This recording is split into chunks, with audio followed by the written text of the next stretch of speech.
সশস্ত্র বাহিনীর অবসরপ্রাপ্ত সদস্য ও তাদের পরিবারের জন্য ৩০টি জেলায় ডিসপেন্সারি চালু করল সশস্ত্র বাহিনী বোর্ড। সেনাবাহিনী প্রধান জেনারেল ওয়াকারুজ্জামান আজ সকালে রাজধানী ইসিবি চত্বরে এসব ডিসপেন্সারির উদ্বোধন করেন। এসব ডিসপেন্সারির মাধ্যমে দেশের ৬১ জেলার ১,৫৫,০০০-এরও বেশি অবসরপ্রাপ্ত সশস্ত্র বাহিনীর সদস্য তাদের পরিবার চিকিৎসা সেবা নিতে পারবেন। এর বাইরেও বিভিন্ন সিএমএইচ এবং সেনাবাহিনী পরিচালিত মেডিকেল কলেজে থেকেও তারা চিকিৎসা সেবা গ্রহণ করতে পারবেন।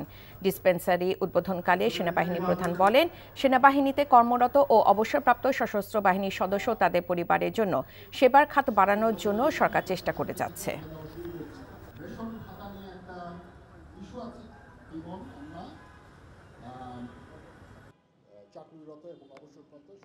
রিটায়ার্ডদের জন্য আরও অনেক পদক্ষেপ আমরা গ্রহণ করছি। আমরা পেরিফেরিয়াল যে সমস্ত কম্বাইন্ড মিলিটারি হসপিটাল আছে সেগুলোকে আমরা তাদের ক্যাপাসিটি বৃদ্ধি করছি, সেখানে তারা চিকিৎসা নিতে পারবেন। এবং আমরা আমাদের সেনাবাহিনীর প্রাইভেট মেডিকেল হসপিটাল আমরা করছি, সেখানেও তারা এই চিকিৎসা নিতে পারবেন।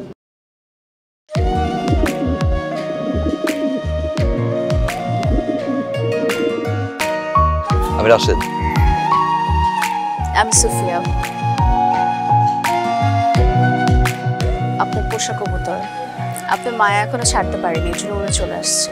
মায়া হচ্ছে ম্যাজিকের মতো, একবার মায়া বললে সহজে ভোলা যায় না।